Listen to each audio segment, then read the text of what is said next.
Physics में आज method आपको बता रहे हैं 20 नंबर मेथड है। यहाँ पे 19 नंबर मेथड है।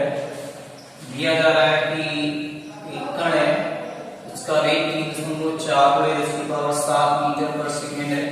ठीक है, आपको कुछ कंडीशन दिखाई गई है, बताई गई है कि सबसे पहले आपको चुंबकीय फ्लक्स घनत्व निकाल के लाना है। ठीक है, यहाँ पे दिया जा रहा है कि जो बी वैल्यू है वो दी जा रही है कि एम्पियर पर मीटर में दिया जा रहा है।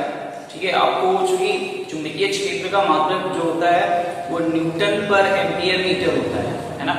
न्यूटन पर एम्पियर मीटर होता है चुंबकीय क्षेत्र का मात्रक। यहाँ पे एम्पियर पर मीटर दिया है तो ये चुंबकीय क्षेत्र नहीं है ना। हमें फर्स्ट में यहाँ पे चुंबकीय फ्लक्स घनत्व भी निकाल के लाना है। ठीक है, तब हम जानते हैं फर्स्ट कंडीशन में चुंबकीय फ्लक्स घनत्व, तो चुंबकीय फ्लक्स घनत्व B बराबर क्वेश्चन मार्क है। ठीक है, चूंकि चुंबकीय क्षेत्र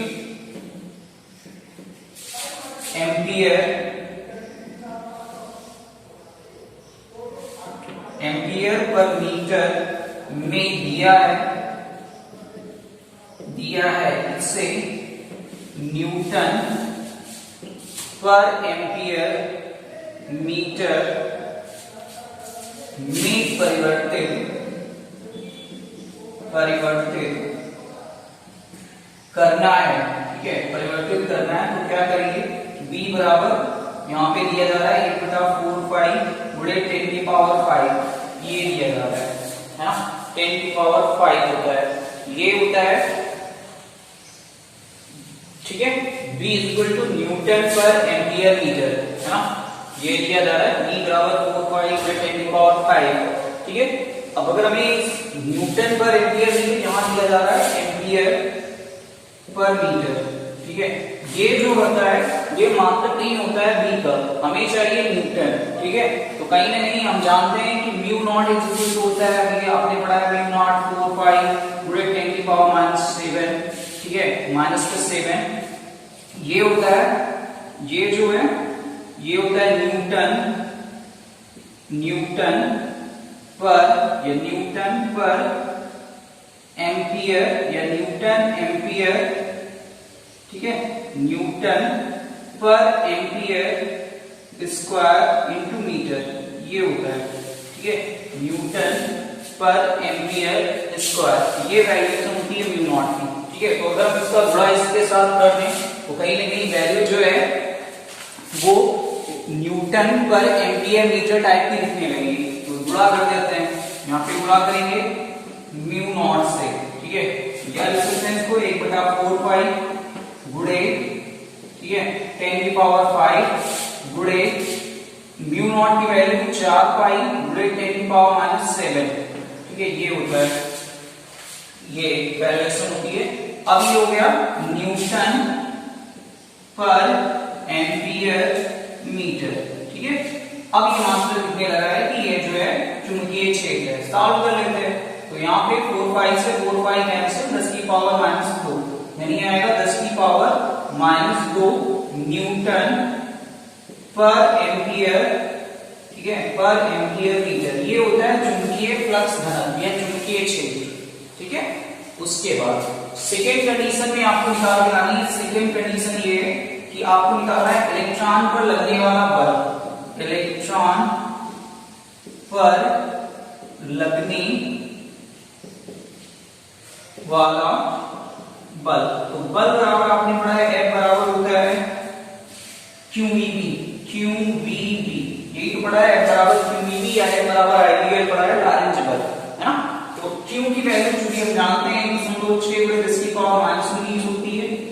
B की वैल्यू सबसे ऊपर पहले से दी जा रही है कि 3.4 गुणे 10 की पावर 7 होती है, और B की वैल्यू अभी निकाल के आए हैं कि 10 की पावर -2, लिखेंगे 10 की पावर -2। सॉल्व करेंगे तो ये आंसर देगा 5.4 4 गुणे 10 की पावर माइनस 14 इतने न्यूटन का जो है वो बल कार्य करेगा। बात समझ में आ रही है? इसके बाद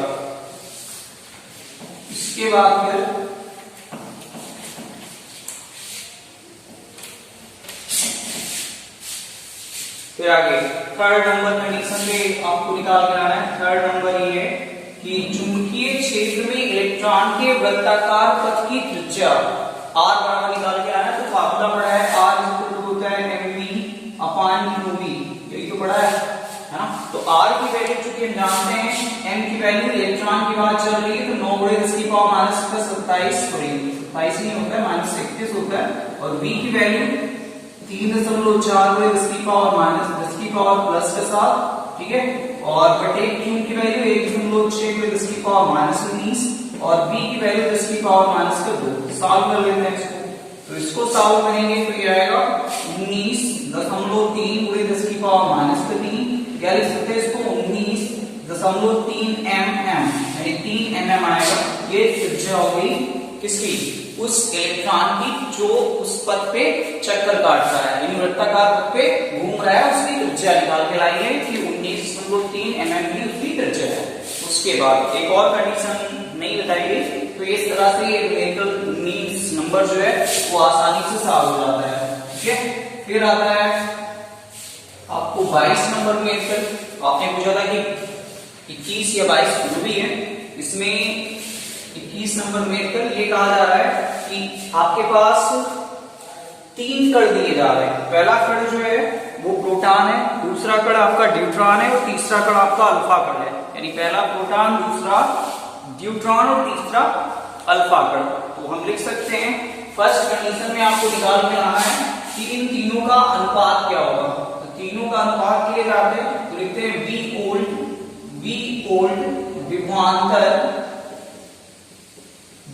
ओल्ड विभवांतर से त्वरित Q कूलाम आवेश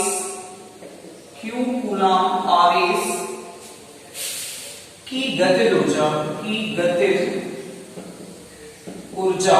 तो गतिज ऊर्जा के लिए जाएंगे तो लिखेंगे K बराबर, आपने फॉर्मूला बना रखा है कि K होता है QV, यही तो पढ़ा है K QV, जहां Q आवेश है और V उसका विभवांतर है ना।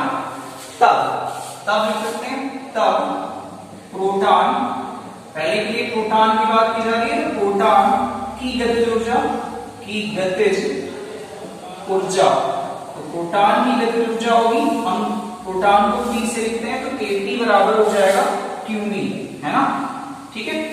फिर उसके बाद ड्यूट्रॉन की बात करते हैं, या QV की जगह हम लिख सकते हैं Ne, N चूंकि अब जानते हो एक होता है आवेश, ठीक है, तो E भी हो जाएगा, ठीक। उसके बाद ड्यूट्रॉन की बात करते हैं तो ड्यूट्रॉन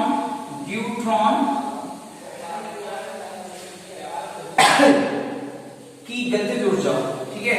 यहां लिखेंगे KD बराबर होगा KD बराबर EV होगा। फिर उसके बाद जाएंगे तो अल्फा कण की गतिज ऊर्जा, तो अल्फा कण के लिए जाएंगे K अल्फा बराबर, आप जानते हो कि जो अल्फा कण होता है वो उस पर आवेश जो होता है प्रोटॉन से दोगुना होता है, यानी 2 गुना आवेश प्रोटॉन की अपेक्षा 2 गुना होता है। तो लिखेंगे 2eV, ठीक है। अगर इन तीनों को कंपेयर करें, इन तीनों को क्या करें, कंपेयर करें, तब लिखेंगे तब K P अनुपात K D अनुपात K alpha is equal to 1:2:3, ठीक है। तो ये जो अनुपात आया 1:2:3 आएगा। उसके बाद क्वेश्चन में और भी आगे कुछ कहा गया, सेकेंड कंडीशन अप्लाई की गई है, ठीक है। कहा जा रहा है कि आपको अल्फा की आगे की वैल्यूएशन निकाल के लानी है।